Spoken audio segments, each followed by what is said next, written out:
안녕하십니까. 아메리츠 파이낸셜 수석 부사장 이영돈입니다. 미국 경제 읽어주는 남자 경제남 9월 22일 순서 시작하겠습니다. 오늘 할 얘기는요. S&P 500 지수가 오늘 또 새로운 고점을 기록했고요. 수요의 우려 속에 이라크 수출 증가로 유가는 하락했습니다. 금값은 또 신기록을 경신했고요. 지금 제일 핫한 뉴스입니다. 전문직 비자인 H-1B 비자 수수료가 100배나 올랐다는 거고요. 코스코랑 샘스클럽 BJ's 다 매장이 있는 곳들이죠. 신규 점포를 확대하고 있고 회원이 증가하고 있습니다. 많은 미국인들이 RV에서 생활하는 일이 점점 늘어나고 있다고 하니까 그것까지 알아보도록 하겠습니다. S&P 500 지수가 오늘 새로운 고점을 기록했습니다. 지난주 주요 지수들이 사상 최고치를 경신하면서 강세를 보인 흐름을 이제 이어간 것인데요. 오늘 광범위한 시장 지수인 S&P 500은 0.2% 상승했고 나스닥은 0.3%, 두 지수 모두 장중 사상 최고치를 새로 쓴 거고요. 다우존 산업평균 지수 27포인트 올랐습니다. 다만 주식 시장은 연방정부 셧다운 가능성 확대에 의해 상승폭이 제한이 됐고요. 지난주 상원은 연방정부의 임시 예산안을 두고 공화당과 민주당이 각각 제안한 법안을 모두 부결시켰습니다. 이후에 척 슈머 민주당 상원 원내대표는 트럼프 대통령에게 민주당과 협상에 나설 것을 촉구했습니다. 연방정부 자금 조달을 위한 의회 기한은 9월 말 9월 30일까지입니다. 주식시장은 지난주에도 계속해서 견고한 상승세를 보였고요. 3대 주요 지수 모두 사상 최고치를 기록했고 소형주 중심의 러셀 2000 지수도 2021년 11월 이후에 처음으로 사상 최고치 마감을 달성했습니다. 또 지난주 다들 아시다시피 페드가 0.25%포인트 금리 인하를 단행했죠. 이는 2023년 12월 이후 처음 있는 조치였습니다. 현재 마켓에서는 연말까지 두 차례의 추가 0.25%포인트 인하를 전망하고 있습니다. 투자자들은 앞으로 발표될 거시경제 지표들을 더욱 면밀히 검토해서 예상된 통화 완화 경로가 유지되는지 확인하려 할 것입니다. 또 이번 주에는 연준이 선호하는 물가 지표 PCE 개인 소비 지출 물가 지수가 발표될 예정입니다. 경제학자들은 물가가 연준이 현재의 통화 정책 기조를 유지하기에 충분히 완만한 수준일 것으로 예상하고 있습니다. 자, 다음 두 번째 보면요. 오일과 관련된 지표들입니다. 수요 우려 속에 이라크의 수출 증가로 유가가 하락했다는 내용인데요. 일단 오페크 2위 생산국인 이라크가 하루 340만에서 345만 배럴로 확대를 했습니다. 또 글로벌 석유 수요가 3분기 이후에 수요가 둔화될 것으로 전망이 되고 있고요. 오페크 플러스의 생산 증가도 부담 요인이 되고 있습니다. 또한 현재 지정학적 리스크가 있는데요. 서방 국가들의 팔레스타인 국가 승인으로 긴장이 고조되고 있고 러시아 전투기가 에스토니아 영공을 침범해서 역시 동유럽 쪽도 지정학적 리스크가 발생하지 않느냐라고 지금 보여지고 있는 겁니다. 그러나 현재까지 공급에는 차질이 없습니다. 시장 전망을 해보면요. 올해 4분기에서 내년 1분기에 수요가 감소될 것으로 보이고 있고요. 공급 증가로 유가는 50달러대까지 떨어질 가능성이 전망되고 있습니다. 또한 변수는 중국이 잉여 물자를 비축할지 여부입니다. 자, 세 번째 지표는 금입니다.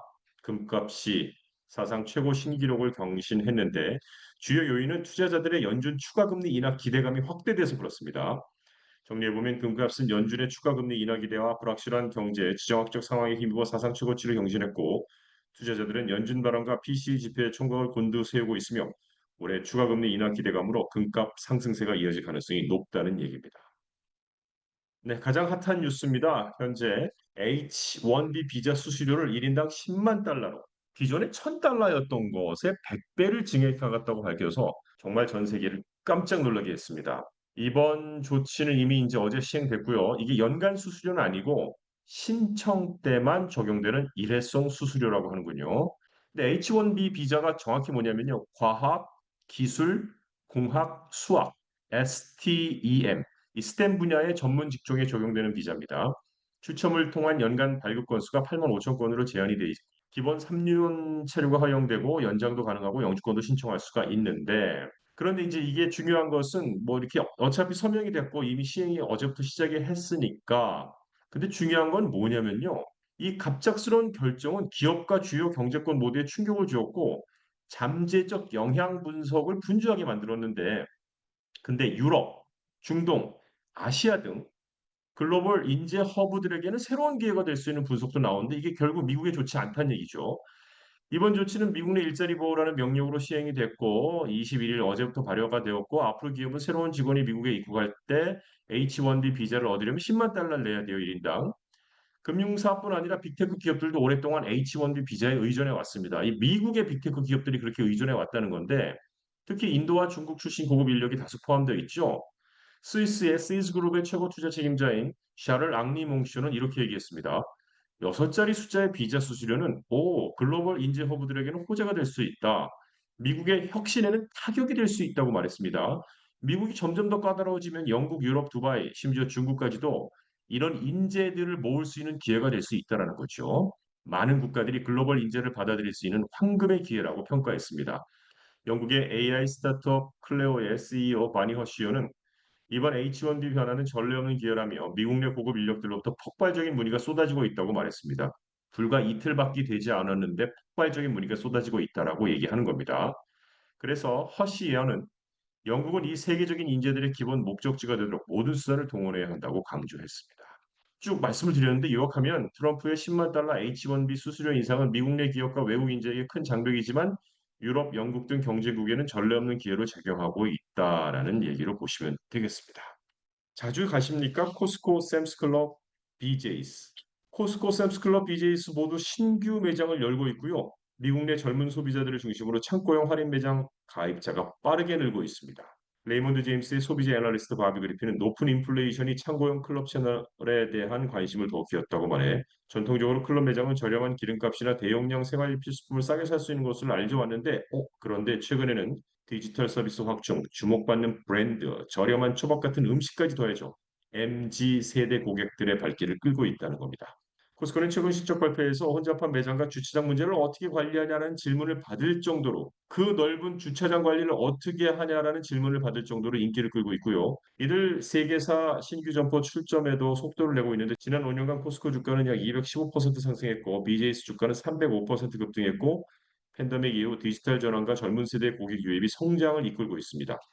이 세 개회사 모두 매장 환경 개선과 기술 도입으로 쇼핑 경험을 강화하고 있고요.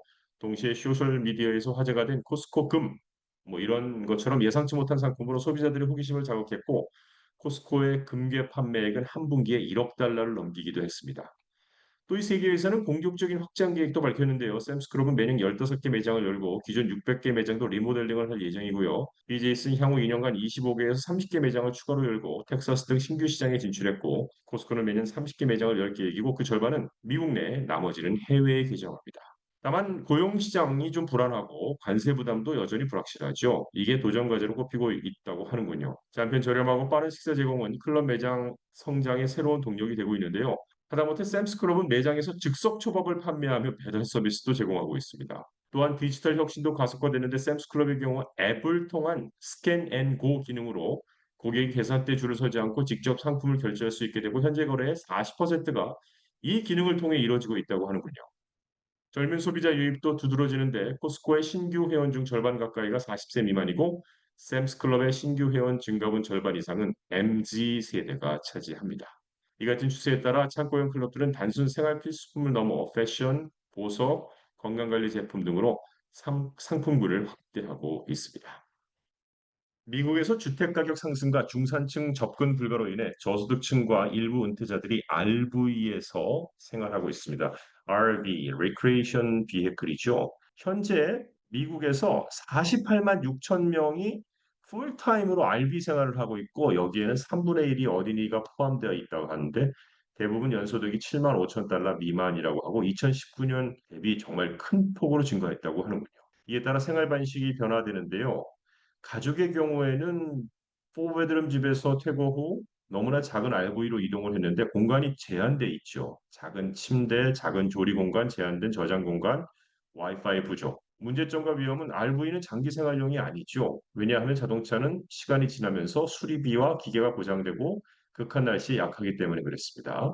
그리고 캠핑장을 이동을 반복해야 되는 안정적 직업과 보육이 어렵게 되죠. 자, 이게 사회적 메시지가 있는데요. 중산층은 생활이 점점 어려워지면서 저소득층과 일부 은퇴자들은 전통적 주택 대신 RV로 생활을 한다는 것이고요. 일부 어린이들은 새로운 경험을 하는 거죠. 야외 활동이 증가되고 새로운 기술을 습득하고 가족과 더 많은 시간을 공유하고 장단점은 늘 함께 가기 마련인데 결국 미국 주택 시장의 높은 가격과 생활비 상승으로 인해 RV가 저소득층과 일부 은퇴자의 새로운 주거 대안으로 떠오르고 있는데 경제적 부담을 줄이는 동시에 가족과의 시간과 자율성을 얻는 반면 장기 생활의 구조적 재정적 위험도 존재한다고 하는 거예요. 이상 미국 경제 읽어주는 남자 경제남을 마칩니다. 이번 주도 좋은 한 주 되십시오. 고맙습니다.